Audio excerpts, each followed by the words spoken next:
नमस्कार, मैं रवीश कुमार। जो अपना जीवन खुली किताब होने का दावा करते हैं, वो बंद लिफाफों में जांच करने वालों के नाम अदालत को बढ़ाते हैं। इस तरह से जनाब अपने बेदाग होने का सबूत लाते हैं। जिस तरह से बीबीसी की डॉक्यूमेंट्री बैन की गई है, क्या फोर्ब्स और ब्लूमबर्ग के साथ भी ऐसा हो सकता है? विनोद अदानी को लेकर जो रिपोर्ट आई है, उसे भारत के सरकारी विनोद कब देखेंगे पता नहीं, लेकिन हम उस विनोद को समझने का प्रयास करेंगे ताकि उस विनोद को कोई कह सके कि देख रहा है ना विनोद, आपके बारे में दुनिया भर में क्या क्या छप रहा है। अगर अदानी समूह पर तमाम ग्लोबल रिपोर्ट से प्रधानमंत्री मोदी पर सवाल उठ रहे हैं, इसे भारत पर हमला बताया जा रहा है, तब ऐसे में गौतम अदानी और बड़े भाई विनोद अदानी को ग्लोबल प्रेस कॉन्फ्रेंस करनी चाहिए। एक एक सवाल का जवाब देकर भारत पर हो रहे हमले को बंद कराना चाहिए। हिंडनबर्ग की रिपोर्ट आने से पहले भारत के दो चैनलों को इंटरव्यू दिया, तो अब देने में कोई परेशानी नहीं होनी चाहिए। अपने साथ विनोद अदानी को भी प्रेस कॉन्फ्रेंस में ले आना चाहिए। दुनिया भर में अदानी को लेकर सवालों की अदालत सजी है और भारत में मीडिया की अदालत बंद हो गई है। 413 पन्नों की रिपोर्ट के बाद दर्जनों नए सवाल आ चुके हैं, जिसके चलते भारत की छवि भी खराब हो रही है। फिर भी अदानी चुप हैं। उनकी जगह बीजेपी के नेता कहे जा रहे हैं कि भारत पर हमला हो रहा है। गौतम अदानी इस तस्वीर में जाने किसकी अंजुरी में गंगा जल की तरह अर्पित होते दिख रहे हैं। फोर्ब्स पत्रिका की रिपोर्ट में गौतम अदानी के बड़े भाई विनोद अदानी के गुप्त साम्राज्य का पर्दाफाश किया गया है। अगर फोर्ब्स ने अपनी खोजी पत्रकारिता से विनोद अदानी पर सवाल उठाए हैं, तो हम भी 2016 में भारत के इकोनॉमिक टाइम्स में छपा एक लेख ले आए हैं, जिसमें विनोद अदानी की खूबियों का महिमा मंडन किया गया है। बस एक ही अंतर है, यह संपादकीय पैसा देकर छपवाया गया होगा, जिसे अंग्रेजी में एडवर्टोरियल कहते हैं। यही नहीं, अदानी समूह पर पर्दाफाशी रिपोर्ट करने वाली पत्रिका फोर्ब्स ने भी मार्च 2009 में गौतम अदानी को एक खास टाइटल से नवाजा, इमर्जिंग टाइटन। गौतम अदानी का जीवन परिचय छपा है इसमें। तब उनकी दौलत 1.8 बिलियन डॉलर की थी, जो आज 47.7 बिलियन डॉलर की हो चुकी है। बिजनेस पत्रिकाओं और बिजनेस चैनलों का यही रिकॉर्ड रहा है, जिसे टाइकून टाइटन बताते हैं। उसी को बाद में खोजी रिपोर्ट के जरिए फ्रॉड भी बताना पड़ता है। भारत में और दुनिया भर में ऐसा कई बार हो चुका है कि जिन बैंकरों को बैंकर ऑफ द ईयर का पुरस्कार दिया इन चैनलों ने, वे कुछ ईयर के बाद कई ईयर के लिए जेल में डाल दिए जाते हैं। इसलिए हमारा पंचायत वेब सीरीज के विनोद से आग्रह है कि वह इस विनोद को ठीक से देखे। आरोप है कि अदानी ने शेयर गिरवी रखकर रूस के उस बैंक से लोन लिया, जिस पर बाद में अमेरिका युद्ध के चलते प्रतिबंध लगाता है। रूस के बैंक से लोन लेकर एक अन्य इकाई को वो पैसा दे दिया गया, जिसकी पहचान गुप्त रखी जाती है। भारत के गोदी मीडिया को हजारों करोड़ रुपए के सरकारी से लेकर प्राइवेट कंपनियों के विज्ञापन मिलते हैं ताकि वे पत्रकारिता करें, मगर इसकी जगह माहौल बनाने में लगे हैं भाई लोग कि भारत पर हमला हो रहा है। इसके अलावा गोदी मीडिया की तरफ से क्या ऐसी कोई रिपोर्ट आई है जिससे लगे कि हिंडनबर्ग से लेकर फोर्ब्स की रिपोर्ट गलत है? मिंट अखबार में जरूर अदानी से संबंधित खबरें छप रही हैं, जिसे हिंडनबर्ग की रिपोर्ट बनाने वाला एंडरसन अमेरिका से ही ट्वीट किए जा रहा है। इस ट्वीट में बताया गया है कि अदानी ने अपनी उधारी का हिसाब किताब बदल दिया है। कंपनी को मजबूत दिखाने के लिए परिभाषा बदल दी गई है। तकनीकी रूप से यह मामला मुझे तो जटिल लगा, मगर बिजनेस और कंपनियों को समझने वालों के लिए तो मुश्किल नहीं होगा। मिंट अखबार ने लिखा है कि अदानी ग्रुप ने बैंक को गारंटी के रूप में जो चीजें दिखाई हैं, उसे नकदी के बराबर घोषित किया है। इससे सवाल उठ सकता है कि इस नए वर्गीकरण के कारण ग्रुप की सही वित्तीय हालत का पता नहीं चलता है। हम इन विषयों के तकनीकी जानकार नहीं हैं, ना ही आपके निवेश को प्रभावित करने के लिए कवर कर रहे हैं। हमारी कोशिश है कि अंग्रेजी अखबारों में छप रही इन खबरों को हिंदी में पेश कर दें। जब हिंदी पत्रकारिता अपना रोना रोएगी कि अंग्रेजी भाव नहीं देती, तब आप उससे सवाल कीजिएगा कि अदानी मामले में खोजी रिपोर्ट करने से, फोर्ब्स से आगे निकलने में किसने रोका था? अंग्रेजी भाषा ने रोका था या हिंदी के संपादकों को किसी और ने रोका था? जेम्स विल्सन ने आज ट्वीट किया है कि अदानी टोटल गैस फिर से लोअर सर्किट पर जा पहुंचा। 52 हफ्तों में 925 रुपए प्रति शेयर के सबसे निचले स्तर पर पहुंचा है। 52 सप्ताह पहले 3998.35 रुपए प्रति शेयर भाव था। अब तक 76.9% कम हो चुका है। 17 फरवरी को बिजनेस स्टैंडर्ड में खबर छपी है। भारतीय रिजर्व बैंक के आंकड़ों का हवाला देते हुए कि भारत के विदेशी मुद्रा भंडार में 8.3% की गिरावट आई है। 11 महीनों में सबसे अधिक गिरावट है। इससे रुपया भी कमजोर हुआ है। क्या विदेशी निवेशक किसी खास कंपनी के स्टॉक से पैसे निकाल रहे हैं, जिसके कारण भारत का रुपया कमजोर होता जा रहा है? लगता है कि गौतम अदानी को बचाने के लिए अब यह भी मानना पड़ेगा कि मॉरिशस और साइप्रस जैसे देशों से ऑफशोर यानी जाली कंपनियां नहीं चलती हैं। एलआईसी ने कहा था कि जल्दी ही अदानी ग्रुप के अधिकारियों से पूछताछ करेंगे। क्या उसकी कोई खबर आई है? सेबी ने जिस जांच की बात की है, क्या उसकी कोई ठोस खबर आई है? एक ही जवाब बार बार मिल रहा है कि हिंडनबर्ग और अन्य रिपोर्ट की जांच हो रही है। सुप्रीम कोर्ट में भी सेबी ने यही कहा है। आप देख रहे हैं रवीश कुमार ऑफिशियल। यूट्यूब और फेसबुक पर रवीश का पेज पर जाकर आप देख सकते हैं।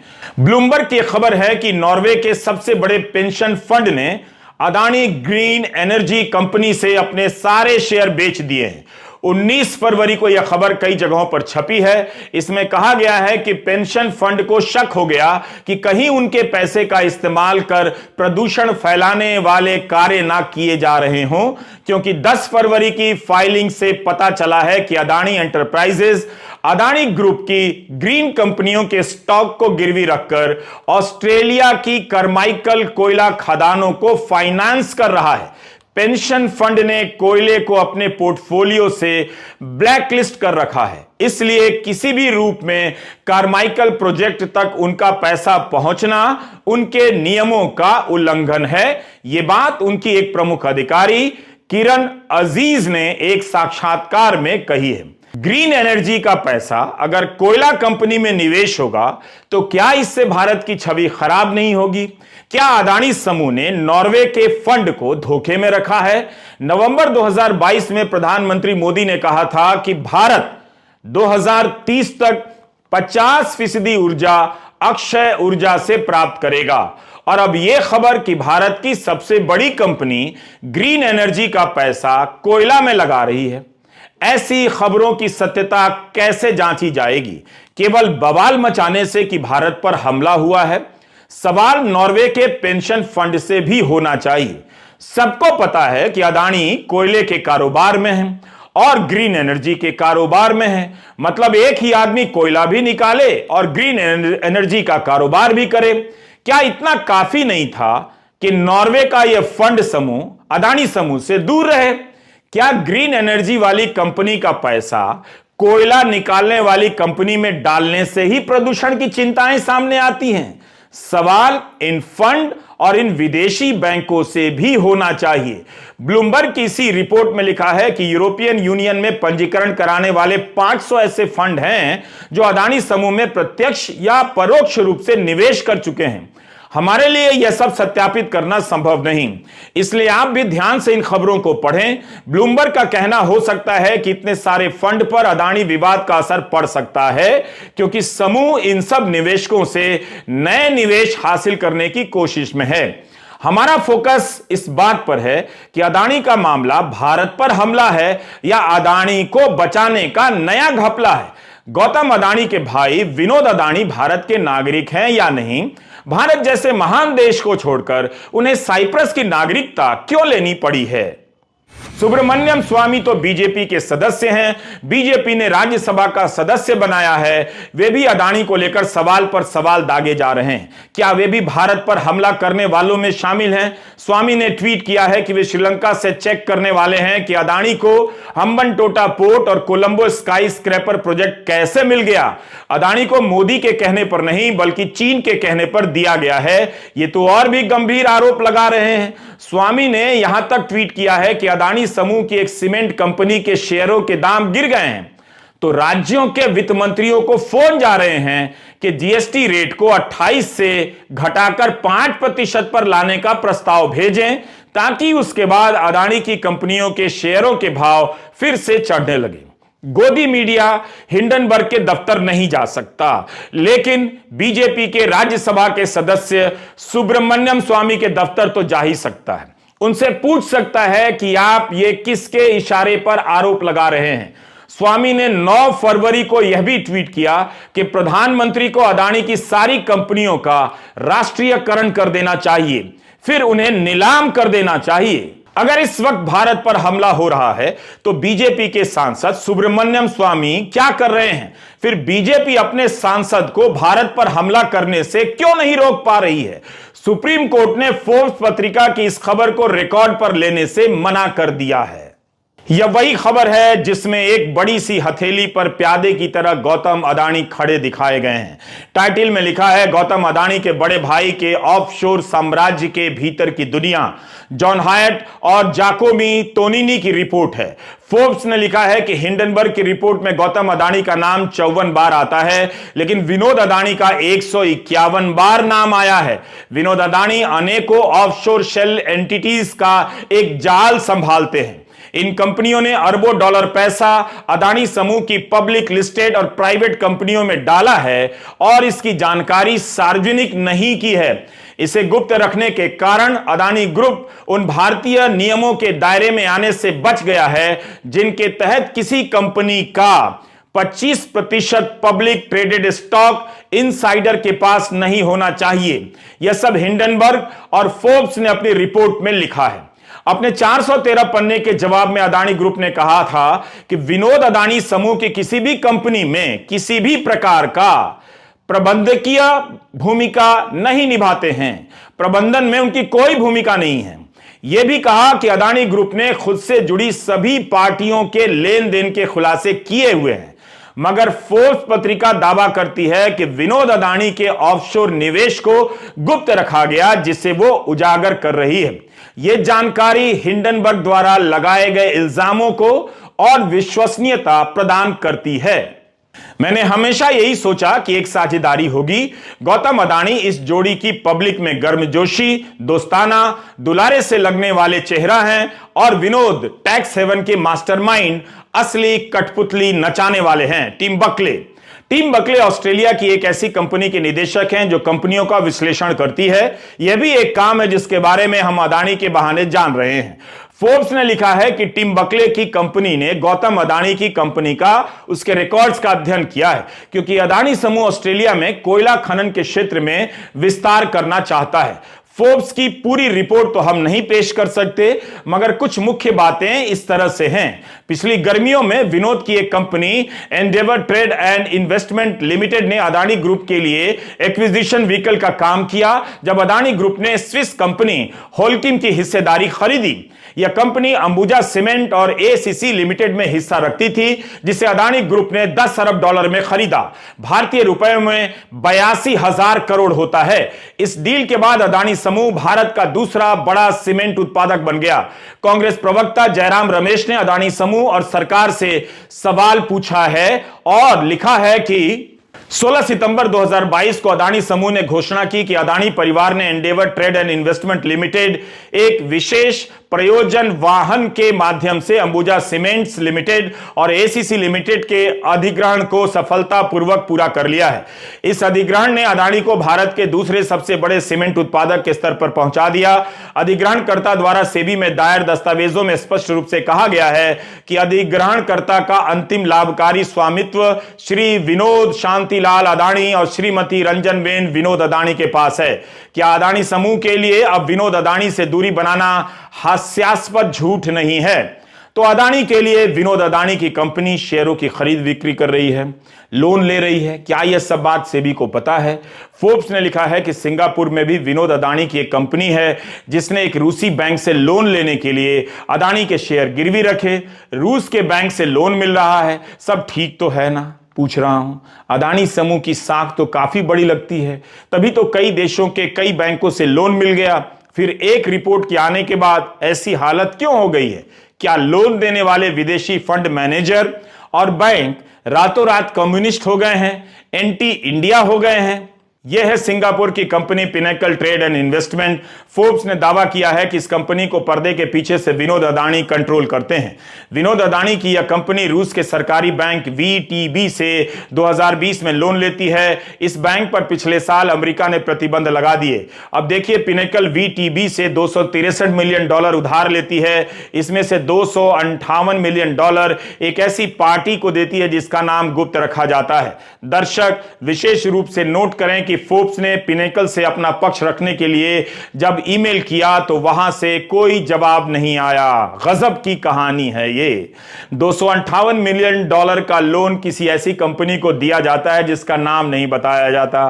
फिर सिंगापुर वाली कंपनी पिनेकल लोन के गारंटर के रूप में 2 इन्वेस्टमेंट फंड का हवाला देती है, एफ्रो एशिया ट्रेड और world wide emerging market holding limited.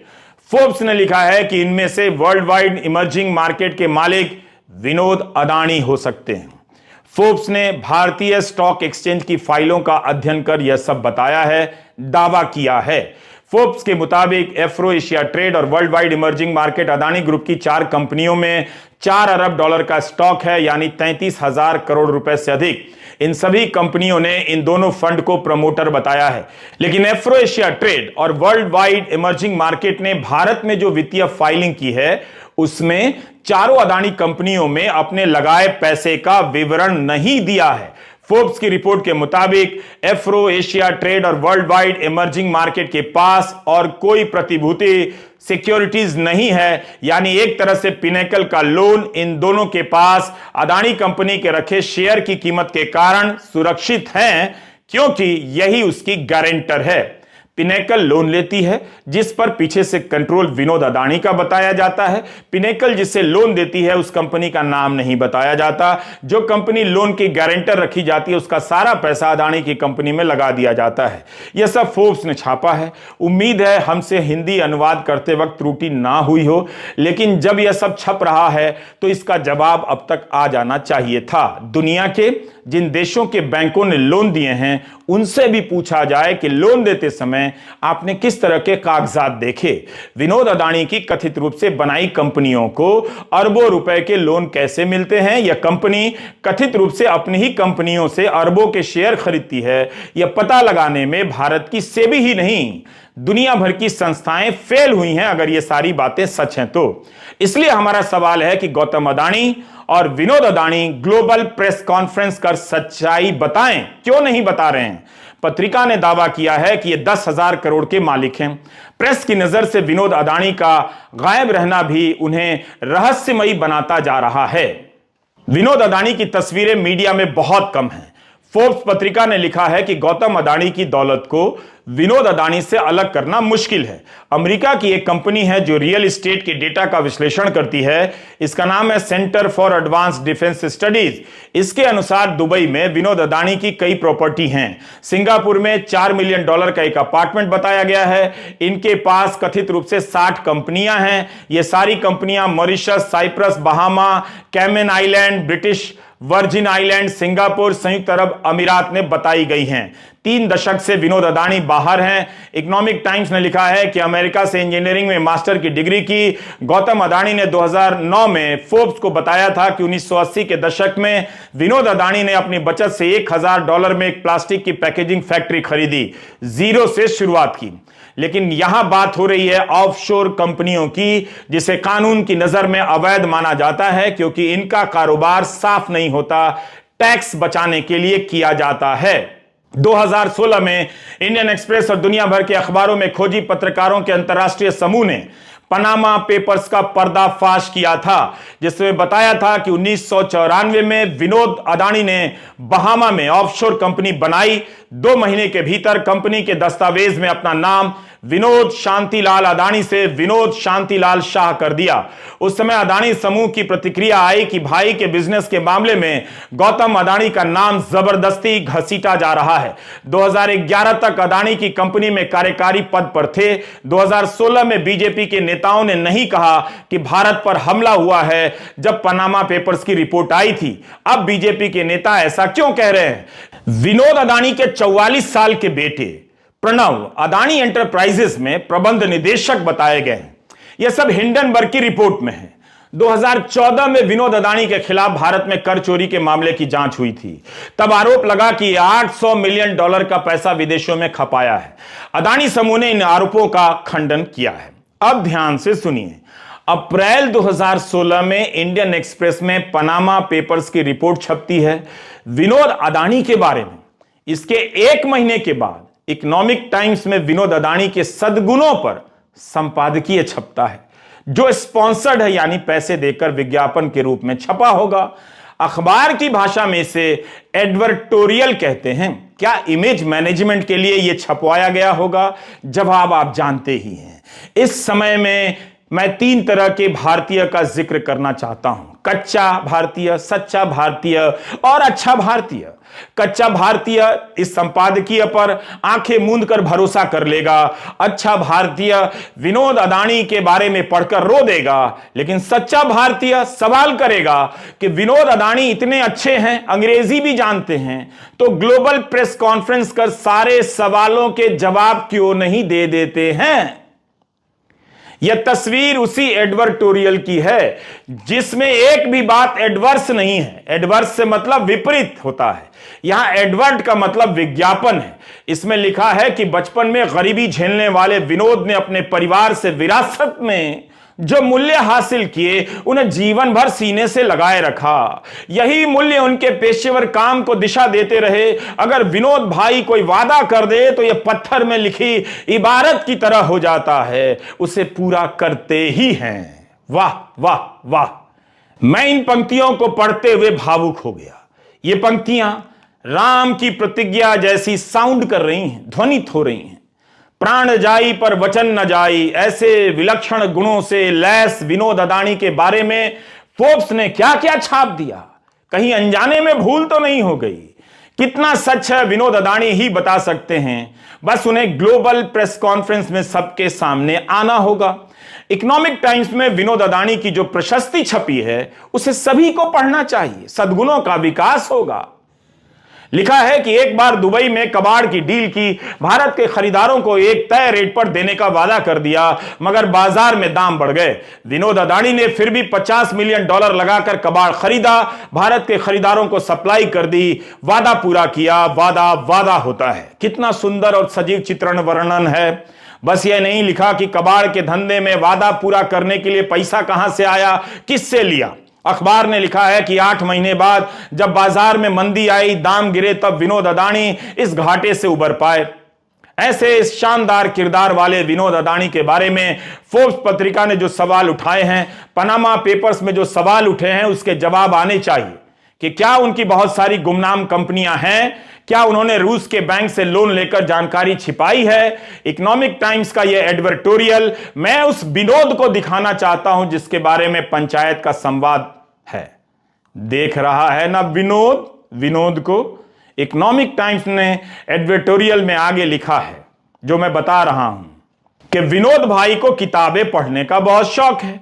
कारोबारी पत्रिकाओं को पढ़ना पसंद करते हैं। उनकी पत्नी रंजनबेन अदानी तरह तरह के विदेशी पकवान बनाने का शौक रखती हैं। जैन सामाजिक समूह में काफी सक्रिय हैं और महिलाओं से संबंधित कार्यों में हिस्सा लेती हैं। परिवार ने करोड़ों रुपए दान में दिए हैं और कभी किसी को यह बात नहीं बताई।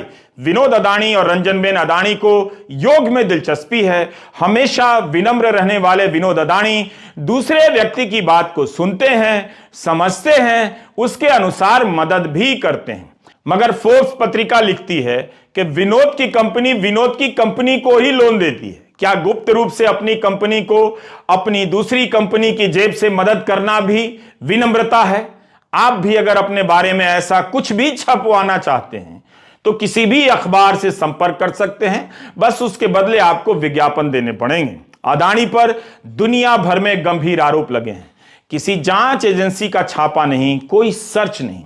कांग्रेस का 24 फरवरी से रायपुर में अधिवेशन होने वाला है। वहां छापे पड़ने शुरू हो गए हैं। क्या यह विपक्ष पर हमला नहीं है? कांग्रेस अध्यक्ष मल्लिकार्जुन खड़गे ने कहा है कि मोदी जी में जरा भी ईमानदारी है तो अपने परम मित्र के महाघोटालों पर रेड करें। अब ईडी मतलब एलिमिनेटिंग डेमोक्रेसी। मेरे वरिष्ठ सहयोगी जयराम रमेश जी कहते हैं एक्सटर्मिनेटिंग डेमोक्रेसी। दोनों ही बातें सत्य हैं। और हैरानी की बात है, जब आप आंकड़े देखते हैं, 2004 से 14 के बीच जब यूपीए की सरकार थी तो ईडी ने 112 बार छापे मारे थे। पिछले 8 साल में 3010 छापे ईडी ने मारे हैं। और सिर्फ राजनीतिक दलों को और राजनेताओं की लिस्ट को अगर आप सामने रखेंगे तो 95% छापे विपक्ष पर ईडी ने डाले। अब आईटी सेल की तरफ से फैलाया जाएगा, जब आप पाक साफ हैं तो जांच से क्यों डरते हैं? तो जांच के पहले अदानी को पाक साफ मानकर उन्हें बचाने के लिए भारत पर हमला क्यों बताया जा रहा है? क्या इन तथ्यों को नजरअंदाज कर सकते हैं कि ईडी ने 95% छापे 2014 के बाद विपक्षी नेताओं के यहां मारे हैं, जैसा कि कांग्रेस ने दावा किया है? कितना कुछ है बताने के लिए एक बार हिंदी मीडिया को मैनेज कर लीजिए तो भारत की बड़ी आबादी धार्मिक मुद्दों में भटकाई जा सकती है। आईटी सेल को लगाकर उन्हें भीड़ की तरह हाँका जा सकता है। आपको ही सोचना है, आपको ही समझना है। नमस्कार, मैं रवीश कुमार।